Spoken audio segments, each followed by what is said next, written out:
Assalamualaikum warahmatullahi wabarakatuh. Innal hamdalillah nahmaduhu wa nasta'inuhu wa nastaghfiruh wa na'udzu billahi min shururi anfusina wa min sayyiati a'malina. Man yahdihillahu fala mudilla lahu wa man yudlil fala hadiya lahu. Asyhadu an la ilaha illallah wa asyhadu anna Muhammadar Rasulullah la nabiyya ba'dahu. Amma ba'd. Puji syukur senantiasa kita panjatkan kehadirat Allah Subhanahu wa taala atas segala limpahan rahmat, karunia, taufik dan inayahnya, sehingga alhamdulillah sampai detik ini kita masih diberikan kehidupan, kesempatan dan lebih nikmat iman sehingga kita dapat hadir bersama di subuh yang ke-29 ini di bulan suci Ramadan, tentu dalam rangka melaksanakan kewajiban kita yaitu sholat subuh secara berjamaah. Salam dan taslim terbawa kita aturkan, kita salam kirimkan kepada junjungan kita Nabi Allah Nabi Muhammad SAW. Dia telah mengantarkan kita ke jalan yang lurus, jalan yang diridhoi oleh Allah Subhanahu wa taala. Bapak Ibu jemaah subuh dirahmati oleh Allah Subhanahu wa taala, mari kita mendengarkan kuliah subuh yang akan disampaikan oleh Ustaz Muhammad Israel. Waktu dan tempat kami persilakan.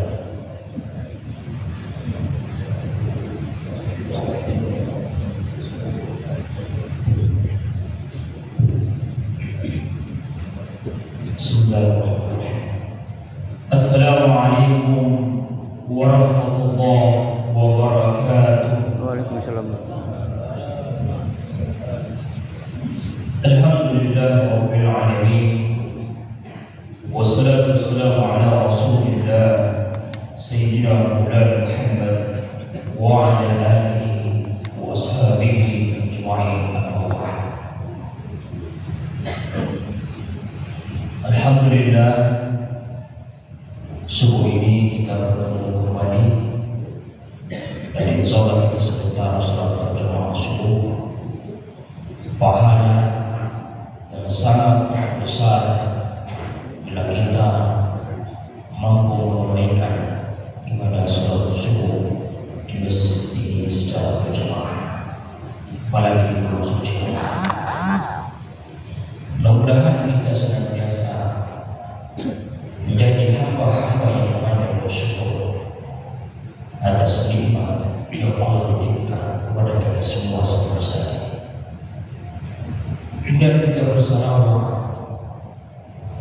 kepada Nabi Sallallahu Alaihi Wasallam. Mudah-mudahan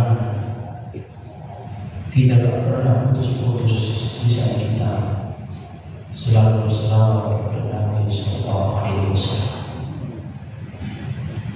Jamaah subuh yang insyaallah kita diampuni oleh Allah, disayangi oleh Allah Subhanahu wa taala. Detik-detik akhir Ramadan ini saya juga tadi ingin menyampaikan, ternyata maksud tadi itu para Israel. Jadi maaf, nama saya Israel. Kalau Israel itu penjaga. Kalau Israel dia penjara. Jamaah mulia Allah, ada pesan nasihat yang amat luar biasa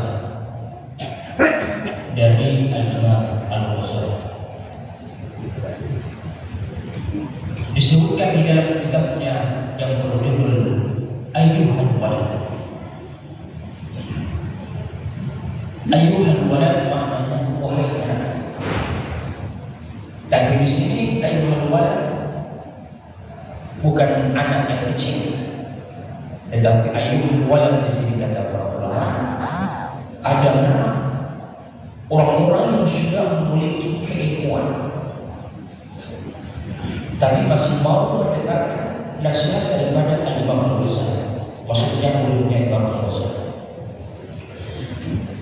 Disebutkan di dalam kitab itu di halaman 6 ternyata ada 3 suara yang disenangi oleh Allah Subhanahu wa taala.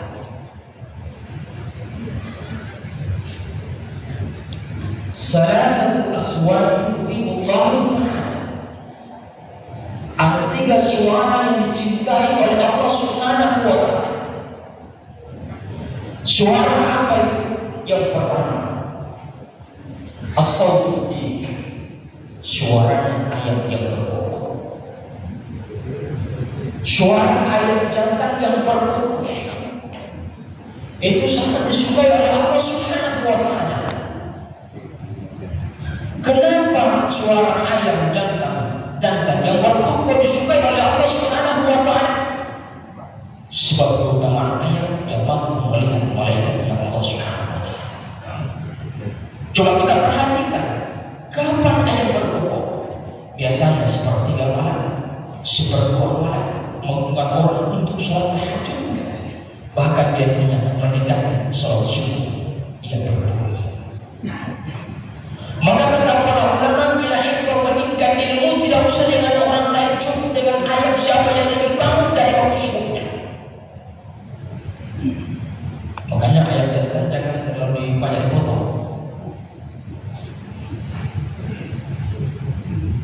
Di dalam Islam, kalau mendengar suara ayam yang berkokok, maka disunahkan untuk Allahu mufatih, meminta berdoa kepada Allah Subhanahu wa Ta'ala, meminta kebaikan. Jangan mendengar ayam berkokok, tetangga dipanggil ke mana?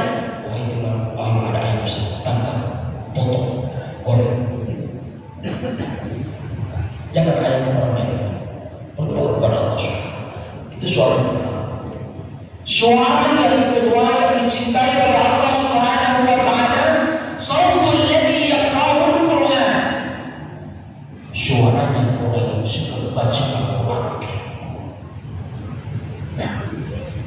Misalnya kita mendengarkan radio, TV, orang mengaji atau imamnya atau ustaz membaca ayat Al-Quran, kita senang. Itu ternyata disenangi oleh Allah Subhanahu wa Ta'ala. Suaranya orang yang senang membaca kitab-kitab Allah Subhanahu, membaca ayat-ayat Al-Quran.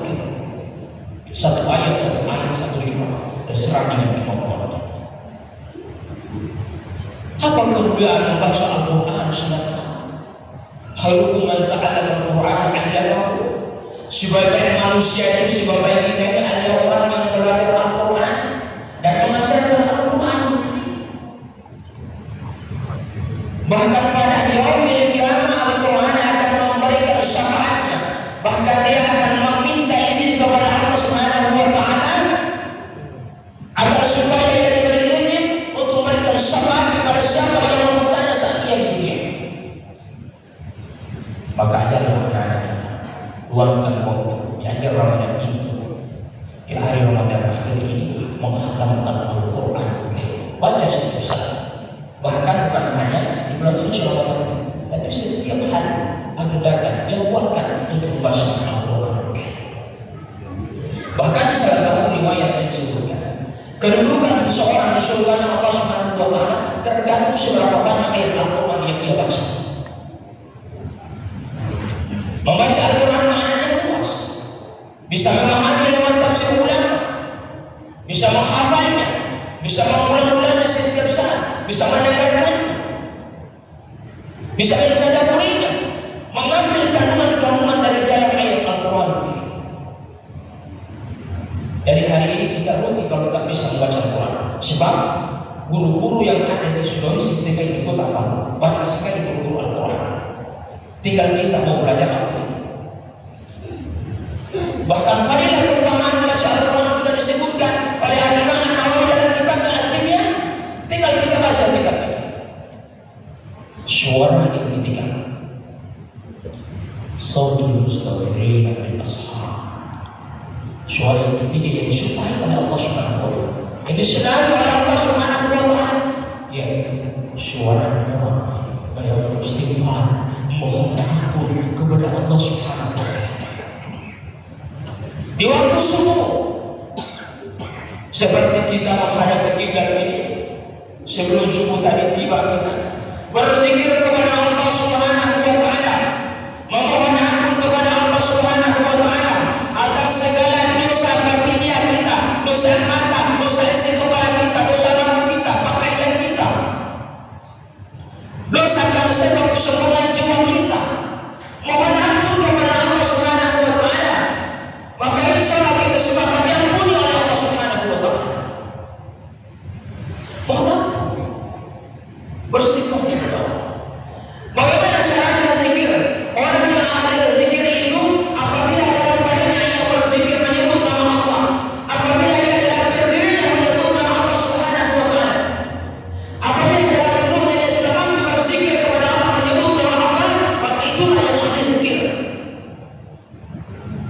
Jadi orang yang berzikir itu sudah dikatakan ahli dia zikir, sudah tidak terputus lagi lisannya untuk berzikir menyebut nama Allah Subhanahu wa taala.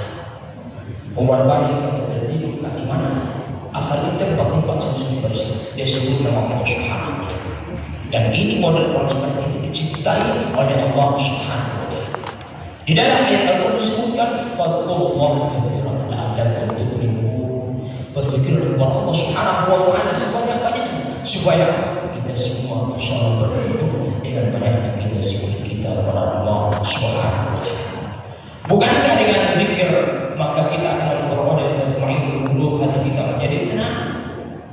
Jadi orang yang menyebut zikir, berzikir kepada Allah Subhanahu wa taala, hatinya akan menjadi tenang. Dan selain zikirnya seperti apa? Subhanallah walhamdulillah wa la ilaha illallah wallahu akbar, atau zikirnya la ilaha illallah la ilaha illallah, atau ada zikir rahasia, terserah kita. Asalkan itu nama Allah Asmaul Husna yang dipakai kita zikirkan untuk mengingat Allah Subhanahu wa taala. Maka jemaah sungguh mulia Allah, barangkali cukup sekian. Mudah-mudahan kita semua ini insyaallah amal-amal kita diterima oleh Allah Subhanahu wa taala, diampuni oleh Allah Subhanahu wa taala segala dosa dan kita, dan insyaallah diberi kita aman, insyaallah diberi kita aman. Mudah-mudahan segala harta kekayaan kita dijaga oleh Allah Subhanahu wa taala. Wassalamualaikum warahmatullahi wabarakatuh.